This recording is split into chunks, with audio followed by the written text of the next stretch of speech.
తెలంగాణకి కల్పతరువు లాంటి తెలంగాణను సస్యశ్యామలం చేసిన తెలంగాణ బీళ్లకు గోదావరి నీళ్లను మళ్ళిచ్చిన ఒక బృహత్తరమైన ప్రాజెక్టు కాళేశ్వరం ప్రాజెక్టు.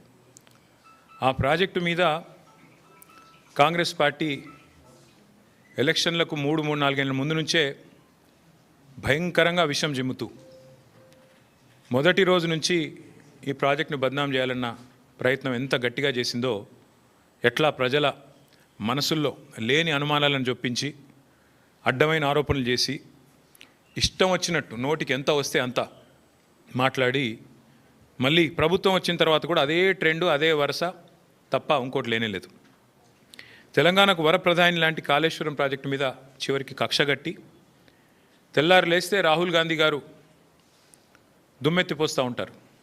బీజేపీ జేబు సంస్థ సిబిఐ, బీజేపీ జేబు సంస్థ ఐటీ అంటూ తెల్లారు లేస్తే కాంగ్రెస్ ప్రభుత్వం, కాంగ్రెస్ పార్టీ జాతీయ నాయకత్వం జాతీయ స్థాయిలో సిబిఐ అంటేనే అది జేబు సంస్థ బీజేపీకి అని చెప్పి దుమ్మెత్తిపోస్తూ ఉంటారు.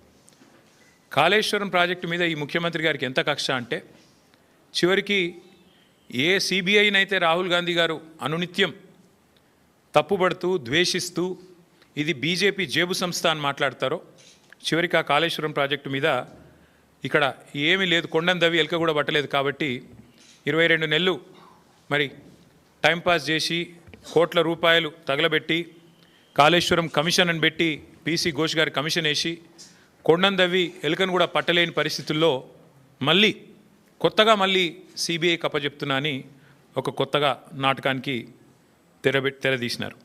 నేను ఇవాళ ముఖ్యమంత్రి గారిని అడుగుతా ఉన్నా, రాష్ట్ర వ్యాప్తంగా ఇవాళ ప్రజలకి మీరు ప్రజల సొమ్ముతో ప్రతి పత్రికలో ఇవాళ అడ్వర్టైజ్మెంట్లు, ఫుల్ పేజ్ అడ్వర్టైజ్మెంట్లు ఇచ్చినారు. ఏమని? మల్లన్న సాగర్ నుంచి నీళ్లు తీసుకొచ్చి మూసీకి అనుసంధానం చేసే ప్రాజెక్టుకు, బృహత్ ప్రాజెక్టుకు ముఖ్యమంత్రి గారు ఇవాళ శంకుస్థాపన చేస్తున్నారు అని చెప్పి మరి ఫుల్ పేజ్ ప్రకటనలు ఇచ్చినారు. ఈ ముఖ్యమంత్రి గారికి కానీ కాంగ్రెస్ ప్రభుత్వానికి కానీ కనీస సిగ్గుందా అని నేను అడుగుతా ఉన్నా. కనీస మాత్రం ఇంగితం ఉందా? కనీస మాత్రం సోయి ఉందా మీకు? సరిగ్గా వారం కిందట, ఇదే సోమవారం నాడు, వారం రోజుల కిందట కాళేశ్వరం ప్రాజెక్టు మీద కక్షగట్టి సిబిఐ ఎంక్వైరీ అని పెట్టినారు.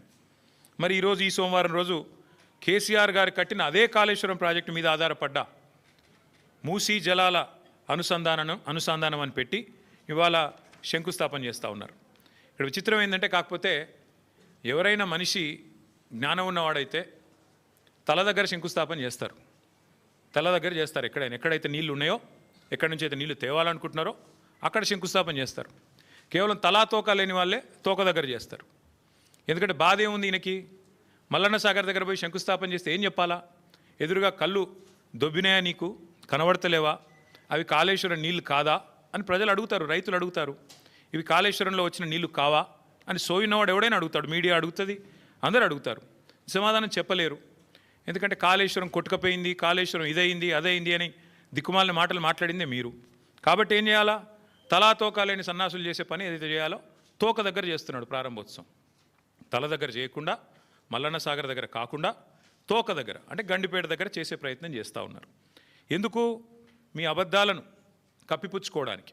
మీరు ఇన్ని రోజులు వాగిన వాగుడంతా చెత్తవాగుడు అని ప్రజలకు తెలుస్తుంది. కాబట్టి ఇవాళ మీరు ఎన్ని దిక్కుమాలిన మాటలు మాట్లాడినా చివరికి మళ్ళీ కాళేశ్వరమే మీకు దిక్కయింది. కాబట్టి ఇవాళ మొహం చెల్లక, మల్లన్న సాగర్ దగ్గర శంకుస్థాపన చేయడానికి మొహం చెల్లక ఈ ముఖ్యమంత్రి గారు, ఈ ప్రభుత్వం 1,00,000 కోట్ల అవినీతి, కూలిపోయింది, కాళేశ్వరం కూలేశ్వరం అయిపోయింది అని మాట్లాడిన మాటలు ఏవైతున్నాయో వాటి నుంచి తప్పించుకోవడానికే ఈరోజు గండిపేట దగ్గర ఒక డ్రామా చేస్తూ ఉన్నారు. అంటే ఒకటి చెప్పకనే చెప్పినట్టు మాత్రం ఈ ప్రభుత్వం అయ్యింది.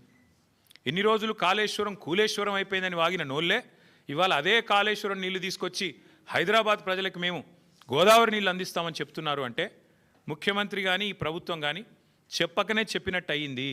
కాళేశ్వరం మరి తెలంగాణకు కల్పతరువు, తెలంగాణకు కామధేనువు అని మొదటి నుంచి మేమేదైతే చెప్తున్నామో అది అక్షర సత్యం అని కాంగ్రెస్ ప్రభుత్వమే ఇలా ఒప్పుకున్నట్టు అయింది. అట్లాగే ఒక నెల రోజుల కింద అనుకుంటా మా భువనగిరి యాదాద్రి జిల్లా గంధమల్ల రిజర్వాయర్కి కూడా ముఖ్యమంత్రి గారు శంకుస్థాపన చేసి భారీ సినిమా డైలాగులు కొట్టినారు. అక్కడ కూడా నేను పూర్తి చేస్తాను అని. ఎక్కడికి వస్తున్నాయి? ఎక్కడి నుంచి వస్తున్నాయి? గంధమల్లకు నీళ్లు. అదే కాళేశ్వరంలో అంతర్భాగమైన కొండపోచమ్మ సాగర్ నుంచే కదా దానికి కూడా నీళ్ళు వచ్చేది. ఇవాళ మల్లన్న సాగర్ నుంచి గండిపేటకు నీళ్లు తరలించి శంకుస్థాపనలు, ఆ రోజు కొండపోచమ్మ సాగర్ నుంచి గంధమల్లకు నీళ్లు తరలించడానికి శంకుస్థాపనలు, మరొక వైపు ఏమో కాళేశ్వరం మీద శాపనార్థాలు. ఇంతకంటే అరాచకమైన, ఇంతకంటే సిగ్గుమాలిన ప్రభుత్వం ఈ దేశంలో ఉన్నదా అని అనక తప్పడం లేదు. ముఖ్యమంత్రి గారి వైఖరి చూస్తూ ఉంటే కాళేశ్వరం నీళ్లు వాడుకుంటూ, కాళేశ్వరం ప్రాజెక్టును పూర్తి స్థాయిలో వినియోగించుకుంటూ, దానివల్ల కీర్తి కోసం ప్రయత్నం చేస్తూనే మరొక వైపు కాళేశ్వరాన్ని బద్నాం చేసే ప్రయత్నం చూస్తుంటే తల్లిపాలు దాగి రొమ్ము గుద్దడం అనే సామెత కూడా గుర్తొస్తూ ఉన్నది. నిజంగా చెప్పాలి అంటే ఇవాళ మీరు శంకుస్థాపన చేయాల్సి వస్తే మల్లన్న సాగర్ దగ్గర చేయాలి, లేదా కొండపోచమ్మ సాగర్ దగ్గర చేయాలి. కానీ గండిపేట దగ్గర చేస్తూ ఉన్నారు. గుండెకాయను వదిలిపెట్టి గండిపేట దగ్గర మీరు చేస్తున్నారంటేనే మీరు ఎంత ఇబ్బంది పడుతున్నారో ఈ విషయంలో ప్రజలకు కూడా అర్థమవుతుందని చెప్పి నేను అనుకుంటా ఉన్నా. కొందరిని కొంతకాలం మోసం చేయొచ్చు, కానీ అందరినీ ఎల్లకాలం మోసం చేయలేం. ఇప్పటికైనా రేవంత్ రెడ్డి గారు, కాంగ్రెస్ పార్టీ ఈ విషయం గమనిస్తే మంచిది. అట్లాగే ఇంకొక మాట కూడా నేను చెప్తా ఉన్నా. ఇవాళ ముఖ్యమంత్రి గారు సమాధానం చెప్పాలి కొన్ని విషయాలు. ఇవాళ మీరు తెస్తున్నది కాళేశ్వరం నీళ్ళ కాదా? ఇవాళ మీరు తీసుకొస్తున్నది ఇక్కడ గండిపేటకి కాళేశ్వరం జలాలా కాదా? స్పష్టంగా చెప్పాలి. ప్రతిపక్షంలో ఉన్నప్పటి నుంచి ఈరోజు దాకా కాళేశ్వరాన్ని విఫల ప్రాజెక్టుగా చిత్రీకరించే ప్రయత్నం చేసినందుకు, చేసి కూడా ఫెయిల్ అయినందుకు, దాని మీద కమిషన్లు వేసి కూడా అట్టర్ ఫ్లాప్ అయినందుకు, మళ్ళీ ఇవాళ సిబిఐ ఎంక్వైరీ పేరిట మోసం చేయబోతున్నందుకు ముందుగా ముఖ్యమంత్రి గారు ఈ రాష్ట్ర ప్రజలకు క్షమాపణ చెప్పాలని చెప్పి మేము డిమాండ్ చేస్తూ ఉన్నాం.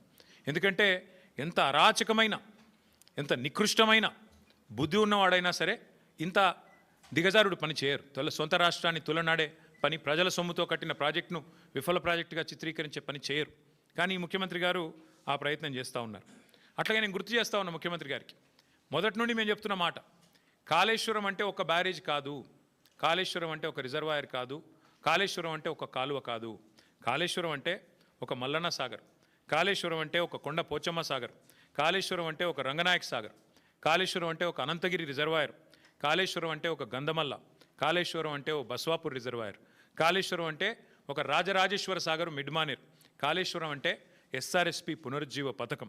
మొత్తంగా కాళేశ్వరం అంటే 3 బ్యారేజీలు, 15 రిజర్వాయర్లు, 19 సబ్స్టేషన్లు, 21 పంపింగ్ స్టేషన్లు, 203 కిలోమీటర్ల సొరంగ మార్గాలు, అట్లాగే 1531 కిలోమీటర్ల గ్రావిటీ కాలువలు, 98 కిలోమీటర్ల ప్రెషర్ మెయిన్స్. కాళేశ్వరం అంటే 141 టీఎంసీల స్టోరేజ్ కెపాసిటీ, 530 మీటర్లకి నీళ్ల ఎత్తిపోతల పథకం, multi stage lift irrigation project, ప్రపంచంలోనే అతిపెద్ద లిఫ్ట్ ఇరిగేషన్ ప్రాజెక్ట్ కాళేశ్వరం. ఇది వాస్తవం. కాళేశ్వరం ద్వారా ఇప్పటిదాకా 1 కాదు 2 కాదు, ఏకంగా 240 టీఎంసీల నీటి వినియోగం జరిగింది. ఇది అక్షర